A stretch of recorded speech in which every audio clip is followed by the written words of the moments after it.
First, introducing WETRND Esports. They're going to show the style and racing it for the Philippine flag. From North America, Team Bloodthirsty Kings. Get ready for the storm because today it's a new chapter in honor of Kins.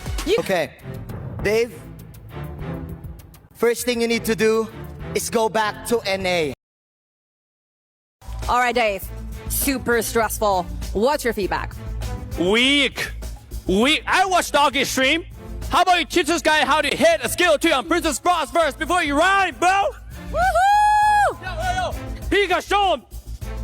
Oh, right. Whoa. Whoa, it's one. getting physical. 2 against 1. He's got a bodyguard. You know what? WETRND are the PH movers of esports. You're not returning for honor, more like returning to the airport. Wow. We don't prep for doggies. We walk them. Yeah! That's right. Okay. Say hi. What you gonna say to your opponents? Good luck, and let's make this match interesting. What do you have to say to everybody? And can we see you do the whoa? Hello guys, hey, whoa. Oh, hello guys, I'm Renegade from the Philippines. Hey, fried chicken, make sure you're ready, bro. I'll gotta cook you. Oh, you're gonna get cooked. Oh, you. Definitely not. We got it in the bag. Okay. What do you have to say to him? Good luck. Good luck. H2O, what do you have to say to everybody? Hello guys, I'm H2 from the Philippines, and wait, I'm choking. Wait, and I'm up against best player 1, or do you mean worst player 1? Oh, worst player 1? Wow. What does that mean? We should handle the situation right now. Hun.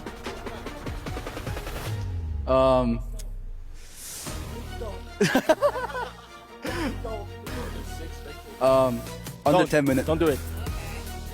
We will finish the game within 10 minutes. From the legendary Doggy, he changed the landscape of mobile MOBA in the Philippines. Let's hear what he has to say. Chamba lang. Can I say in Tagalog? Sure. Bigay mo sa akin yung my level 4, patayin ko silang lahat.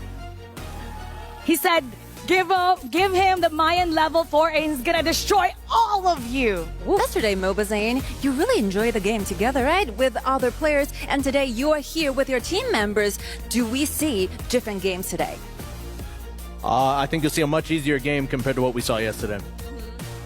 Much easy, much better. Hey guys, I'm Sumpak Damusan Sam Farm Lane. Hey, Mobazane, you're not gonna win in my lane. Not in his lane.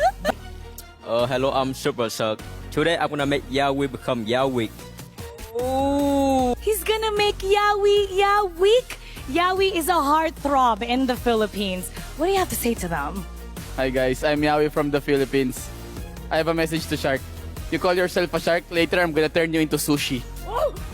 Sushi! Wow. Let's get this on. Panel, lead the gorge. Two teams here, WETRND Esports with BTK, who will come out on top into the show match as we see an early rotation here will be committed from the side of the Ogren. Yeah, very heavy presence into the mid lane here. Oh, catching a cannon blast there onto 3. I mean, we don't normally see that within a competitive match, right? I mean, that was definitely some good odds here for the side of WETRND.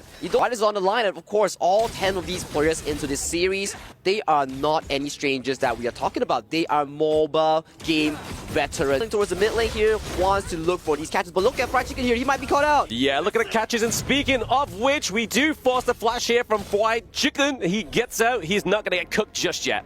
Ooh, they're cooking this early game well, and Fried Chicken might be caught out here. I mean, if you're a chicken, you don't drop back into the deep fryer, but when the deep fryer is Ogren and it's on your side. Here and Hoon, you're just looking at him, it's like he's racking up so much of these gold coming in from this Kongming. We know for a fact, Kongming requires gold here, and Hoon, he's extremely good at farming gold. Very good. I mean, to be honest, they got 2 obviously carry potentials here for the side of Bloodthirsty Kings. They've got the Kongming, they've got the Marco Polo. Mobazane really needs those attack speed items first off, but right now, little bit of a brawl here. We do see the Dharma, REDMAGIC going into the back line, but they gets pushed away. It's going to be the Fever Barrage. mobaZane not catching any, but the Cannon Blast coming through here. Win onto the back line is H2O. He gets the pick off of mobaZane. They get a double kill onto Shark, making him.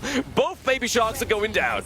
Both Baby Sharks going down. Yawi with that 3-man Cannon Blast to salvage 2 kills on the side of BTK here. But still, BTK comes out on top with walks out safely. Walks out safely, and we see here the bot side of the map, BTK looking to take that T1 before they even go for the Tyrant objective. We do get the Mulberry Power onto Yawi. He's able to get out, Cannon Blast onto 2. We do see REDMAGIC into the back line. He catches Hoon. This is trouble for the side of BTK. They just lost a lot of damage. They're looking for a little bit more. I think inside the box being committed a little bit too early there. We do get the push away onto vⁱrgo. The flash being expanded here, and they are able to get out, but Best Player 1 is committed to try and get some kills, get a bit of revenge here, and it's going to come back in the form of Stumpback. Changes so far. They are coming out on top of the exchanges, but I think it's just down to Best Player onto this vⁱrgo. vⁱrgo being such a tanky, sustainable pick, especially, like I said, the Conductor of Souls. His ultimate is going to give him that second lifeline. We are seeing a bit of a teleport down to the bot side of the map. We do try here with H2O, trying to get that T1 takedown, but now Best Player, vⁱrgo on top of him. Can he get the death blow to get out of there? But the execute comes through. Slice and dice, gets caught out. Best Player 1 executes H2O onto his lamb here. And once again, the red buff, the objective coming in from the side of WETRND Esports gets invaded once again.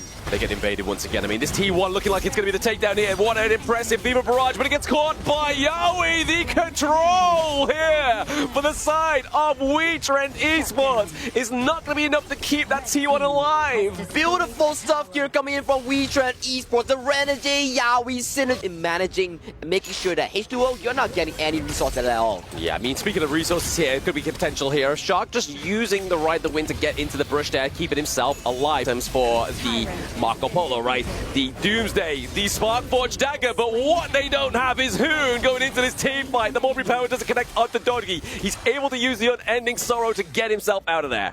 Good for the side of WETRND Esports as they get into these team fights, but now you're just seeing the Fever Barrage into the backline being committed there, forcing the flash away onto Sumpac. Sumpac gets taken down. We are seeing Doggy and REDMAGIC. They're a little bit too late to save that T2 into the bot side of the map, but do not want to be happening right now. And look at this once again. H2O might be caught out by the situation. He gets executed. Oh no! You mean when you're thirsty, you need H2O and this for something that is going to be food at this point in the game. But we saw there with the gold chart that obviously 3 of the side of BTK are rocking the top 3 there. So really, the side of WETRND Esports, they need to stunt this growth. They indeed need to stunt this growth, especially as the Overlords and Vanguards are slowly marching towards their base right now. They have extremely high wave pressures coming in from all 3 lanes. Bot tier 3 already going to the hands of BTK as of this point.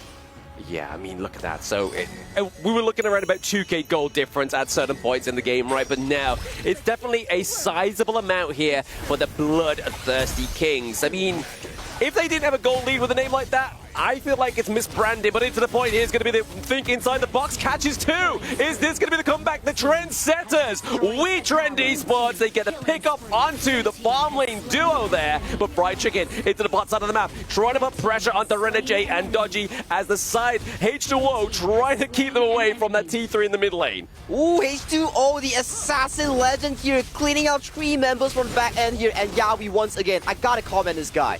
He's landing so much crucial engages here, and look at REDMAGIC and Doggy. They're desperately trying to defend this tower, but they get engaged on the Best Player 1. He stays alive, but he gets taken down. vⁱrgo, can you do it? The second wind here from vⁱrgo on the fire and keeps himself alive. The sustainability, he's looking to try and just keep those minion waves coming through into the mid lane, trying to get that T3, but clutch moments coming in from both teams here. That was an explosive team. WETRND, for those at home, are going to have the extra damage, have the extra movement speed coming into these next team fights for about 75 seconds. Oh, mobaZane, he finds Sumpac. Sumpac gets found out. 1v1 between Sumpac and mobaZane. Who goes down? It's a win for Sumpac! This is how powerful the protective wins are on the console U pick here, and this is why it's one of my favorite mains. There it is, just using that movement speed from the protective wins. It's not going to be enough to get him out of vⁱrgo's palms, and he does. He's giving them this kind of lead that we're seeing right now, but there we go. Yawi with the great think inside the box. REDMAGIC with the collapse onto to Motsu as well.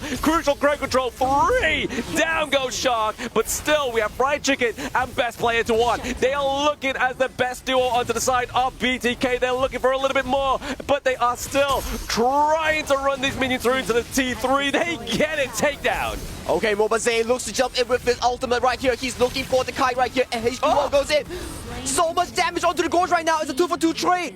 Can we look for a team fight here? I do think so, because BTK, they're running out of spells here. Yeah, I mean, that Opal really putting pressure onto Mobazane. I mean, the range from the Gonzo U here, we're seeing the Daybreaker being built, so we are getting to that late game item. So good at the angles, but here the conductor's all being committed as well. But Doggy is looking to use the Unending Sorrow, but still gets taken down. The Death Precipice is gonna be all they need on the side of BTK. But impressive, Yahweh is. Imagine how funny it would be if he watched Assassin Dave's video on these combos of Motsu. Well, I gotta say here, he doesn't have to watch it, but he's definitely doing pretty well. Maybe he can improve better if he watches Dave's video here. But look at the wave state right now. 4 members strong coming in from BTK. They're pressuring this Crystal right now as it's almost going down. Renegade, so low on health. So low on health there. I think inside the box already been committed, but the damage is still here for the side of BTK. Hoon is here, but who is not here is those minions or vanguards, but it's going to be Mobazane and Fried Chicken trying to shepherd them through, knowing he doesn't have to think inside the box. Yahweh is going to get dived on here. This could be the spell of the end. Mobazane's like, guys, I'm not going for the fight. I'm going for the Crystal, but Fried Chicken's going in. And BTK are your Showmatch winners. The Kings got their honor from this Showmatch as they take down WETRND Esports in this best of 1. They came out on top. They came out on top, and North America stand up. NA does no longer represent near airport. Wow, what a game here coming in from both teams here. BTK definitely showing us they adapt to this game quick, and they were showing very good map control here. I mean, overall, control-wise, you have to give it over to Best Player 1. Like the trash talk that Renegade gave him, saying he's going to make him look like Worst Player 1, that gave him the fire he needed in this game. He was super clean onto this org run here. His damage control, how much damage he can soak, he was always on point with these plays here, and he has so much jungle control over to the side of H2O. Absolutely. I mean, look at that. We're getting some live reactions of Dave giving the thumbs down there.